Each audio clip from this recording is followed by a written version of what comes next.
Ako po si Robert Shanes na nahihilig dito sa mga ngumolekta, mga hindi pangkaraniwan, mga rare na iniipon natin na para naman maipagmalaki natin sa ibang bansa na meron tayo dito sa Pilipinas.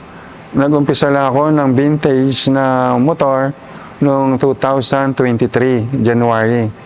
Doon ko lang nakausap yung mga kaibigan na yung mga tumulong sa akin, lalo na si Scott Dipo, si Bing.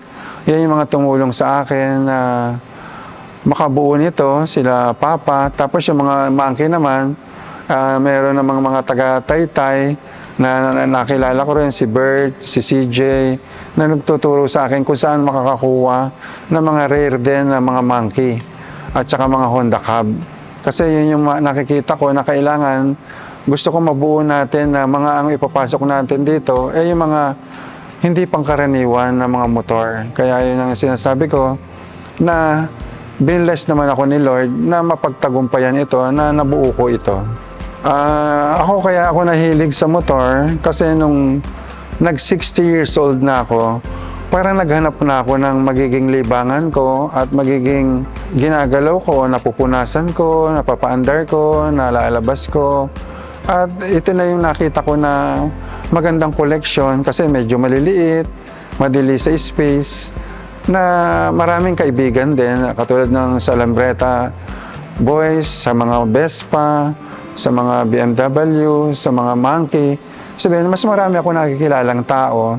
Simula na nag-retired ako, nagkaroon ako ng oras na marami nang nakakausap ng mga tao. Kumbaga, naaaliw ko yung sarili ko, pero syempre, ang unang-una, priority pa rin natin si Lord, di ba? Tara, samahan niyo ako, itutur ko kayo sa aking munting man cave.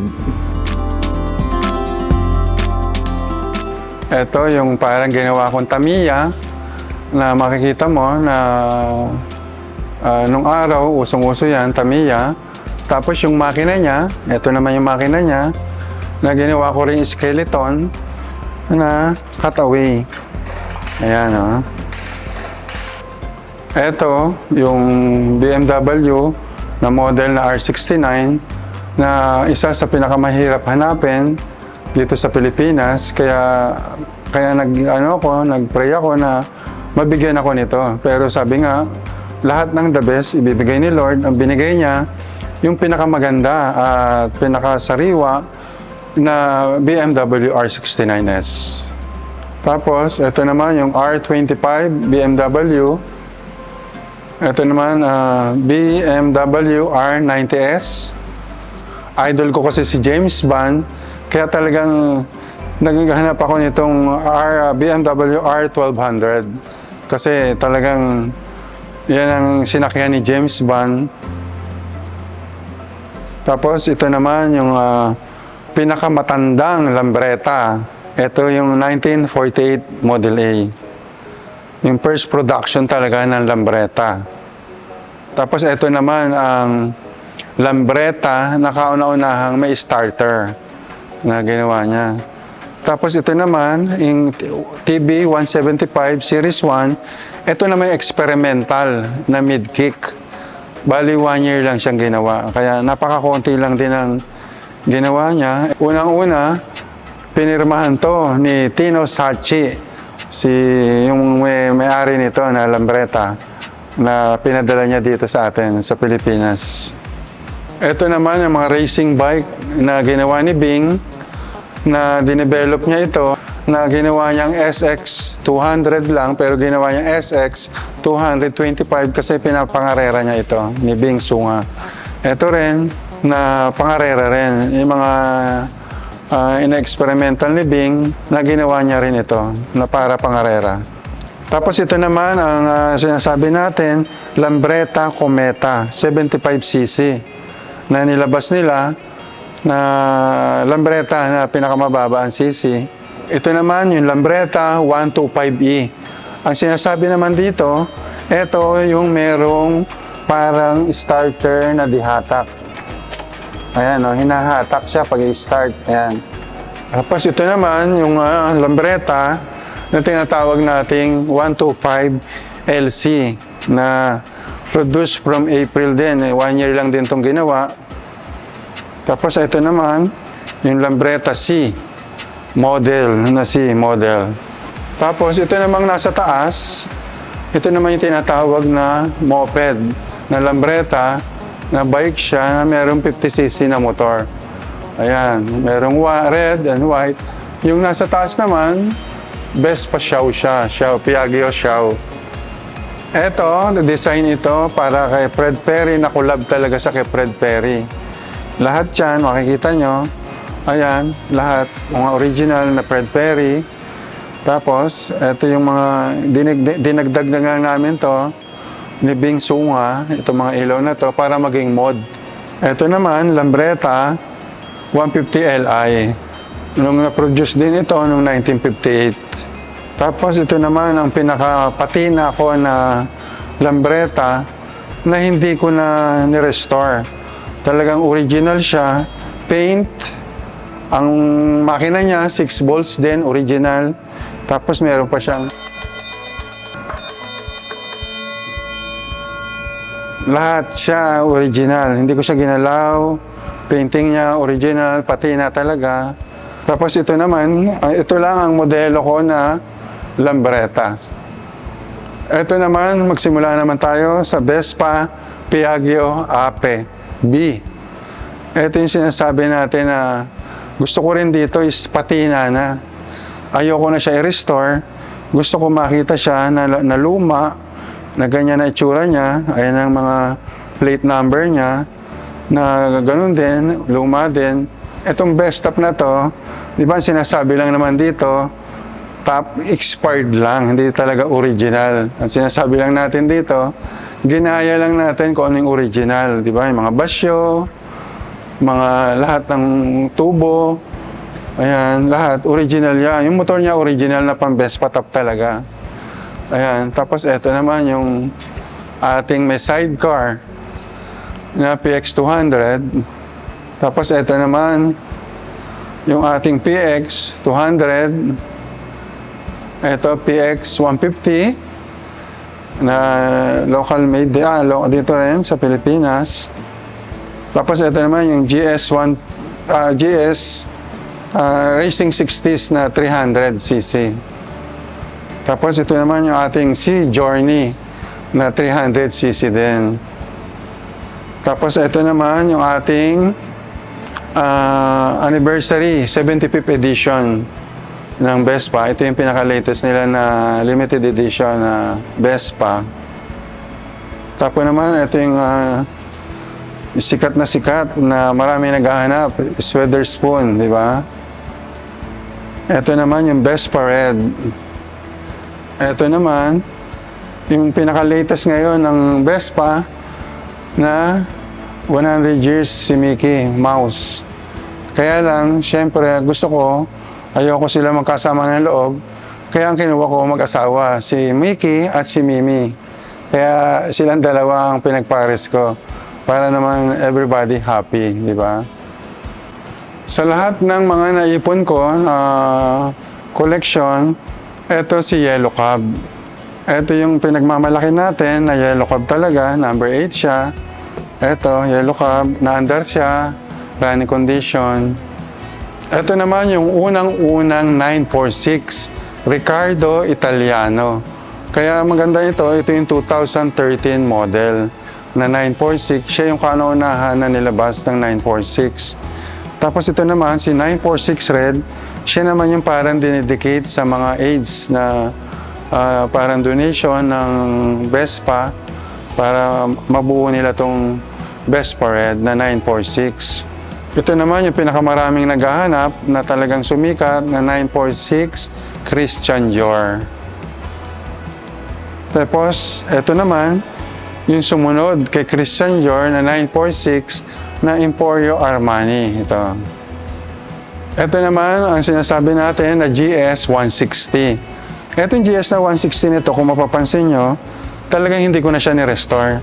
Talagang ininta ko na siya na ganyan na itsura niya kasi ang mga paint niya lahat original. Kaya sabi ko nga, sabi rin ni Bing, sir, wag na natin tong i-restore. Talagang i-maintain na natin siya na patina. Tapos ito naman yung sinasabi na GS 150 na rare din siya. Bakit siya naging rare? Kasi siya yung ginawa na kaunahan ng German made, German built talaga siya. Lahat na iba siya, ilaw niya, lahat ng mga shock niya, basta ito, pati upuan niya, German.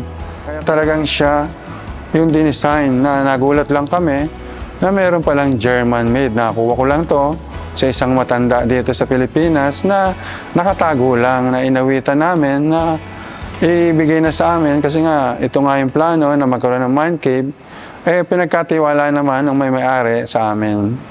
Ito naman isa rin sa pinaka-rare na paro baso. Ito yung ginamit ng artista na Roman Holiday na sinakyan nila kaya masyadong sumikat itong motor nito. Ito naman yung SS90 na sinasabi na collectible din ito kasi bihirang-bihira ito. Ginamit lang din to. Almost 1 year lang ginamit dyan dito. Ito naman sa taas, nag-umpisa tayo dito sa Honda Cab to na Disney. Na ito yung nilabas na 100 years edition ng Honda Cab. Yan yung merong number dyan, 54 and 57. Tapos yung nasa gitna niya naman, yun yung electric na Honda Cab na lumabas. Yung Honda Motocom ngayon na electric na. Tapos yun namang pula at yung asul, sila yung local na 75th model na dito sa Pilipinas na nirestore sa Taytay ng period correct. Yan naman yung mga Honda Monkey na ito yung sinasabi natin sa baba. Yung 30 edition ng Honda, 40 edition ng Honda, tapos ito naman yung 50 edition ng Honda. Tapos yung sa taas naman, siya yung Spencer na tinatawag, na limited din siya. 2,000 lang yung ginawa niya sa buong mundo. Tapos ito naman yung mini trail, yun yung kulay pula, kulay asul, at kulay dilaw. Yan yung tatlong kulay ng mini trail na binuo ko na rin siya para magandang tingnan. Tapos yun naman nasa dulo, siya naman yung Monkey Gold. Ito naman, yung Honda na puti na nasa taas, kung makikita nyo, yung C50M, siya yung lolo ng Monkey. Makikita nyo, wala pa siyang shock, oh.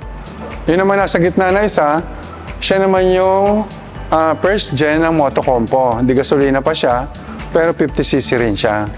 Tapos meron naman sa taas tayo na Vespa ET3 125cc, yung blue, orange, and green. Tapos meron din tayong Vespa Sprint and Vespa BBB. Tapos ito naman, yung mga rare ng cab, mga 1960, 1965, lalo na isa, 1958, yung nasa likuran. Okay, kung makikita nyo, yung mga frames na yan, yung lahat ng Vespa na classic, andyan yan lahat. Merong isang nag-donate sa akin na kaibigan na taga-Italy na sabi niya, bro, magandang ilagay mo to dun sa iyo.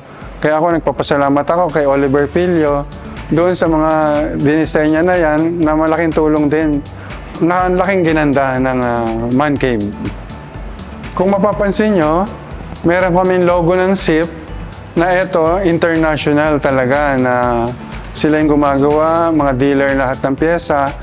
Kaya naman nakarating dito si SIP, in-invite siya ni Scott Dipo, ni Eugene Benaventura para isama mismo dito yung may-ari ng SIP at nakita yung ating Man Cave sa Pilipinas na nadala kaagad, nilagay nila sa video, nilagay nila sa poster nila na meron pala dito sa Pilipinas na maliit na Man Cave na ganito at tuwan-tuwa sila at nakita niya naman kung paano natin ginawa yung SIP at binigay nila yan at nilagay naman natin sila dyan.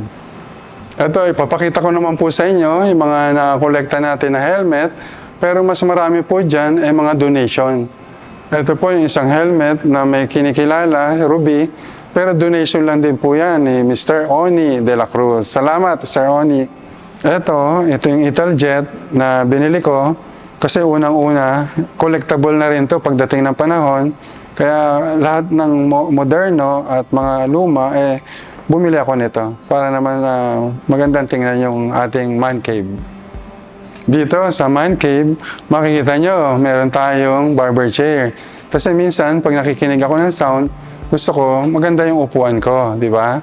Tapos makikita nyo naman dito, ito yung mga marami nagregalo sa akin, kada birthday, may nagbibigay. Pero makikita nyo yan sa loob ng mga istante, may mga best pa din yan. Ayan, lahat. Ayan, yung rep natin. Regalo lang din to ng aking may bahay. Dahil mahal na mahal ako, kaya kulay pula ang binigay niya sa akin. Tapos ayan, mga regalo ng mga anak ko, ng mga best pa, pati yan, uwi niya. Galing ng Italy, regalo sa akin yan ng mga anak ko. Ito, nagpapasalamat din ako dito sa sound system na to. May nagregalo lang din sa akin ito na taga Palawan, na meron siyang may-ari ng hotel na nagsarado. Kaya sabi niya, pare, kunin mo na lang iyon at ikaw na mag-tracking. Sabi ko, bro, totoo ba yung sinasabi mo? Sabi niya, oo, kasi regalo ko yan sa'yo dahil maganda yung man cave mo. Kaya maraming salamat, Wilson. Ito naman, kung makikita nyo itong center table, makikita nyo gulong. Tapos, ito namang nasa loob, mga die-cast ng Vespa na mga steel yan, steel. Talagang mga original na bakal ito, ang bibigat, ganyan. Tapos, yan yung mga naipon din na nilagay ko dyan para kung kahit papano, naiba tayo sa mga ibang man cave. Ito, dito, pag dumalaw kayo dito sa man cave ni Don Robert, unlimited coffee kayo. Ayan, kung makikita nyo, pati mga kape natin, sari-sari, may Vespa, lahat yan. Sari-sari na mga ano yan, mga klase ng kape. Pindot lang tayo ng pindot, kaya only coffee kayo dito pag dumalo kayo dito. Kaya welcome kayong lahat dito. Marami nagtatanong, bakit merong Philippine flag dito sa man cave mo? Sinabi ko kasi gusto ko pagpasok pa lang kahit sinong foreigner o tao na makikita ka agad na nandito tayo sa Pilipinas. Shout out lang, nagpapasalamat ako sa mga tumulong kung paano nabuo itong man cave na Don Robert Man Cave. Unang-una si Eugene Buenaventura, si Scott Dipo, si Bing Sunga gumawa, si Joseph Papa, nakatulong din siya rito, may mga nagawa rin siya dito. Lalo-lalo na yung mga Tagaytay, si Berting, si CJ, at maraming iba pa na tumulong dito kung paano nabuo ito. Maraming salamat po sa mga nag-donate na mga gamit o bagay na nandito po na kaya po nabuo ito. Shoutout po pala kay Kuya Oni De La Cruz. Maraming salamat, Kuya Oni. Isa ka rin dito sa tumulong dito. Muli, ako si Don Robert. Ito yung aking munting man cave para sa All About Wheels, Manila.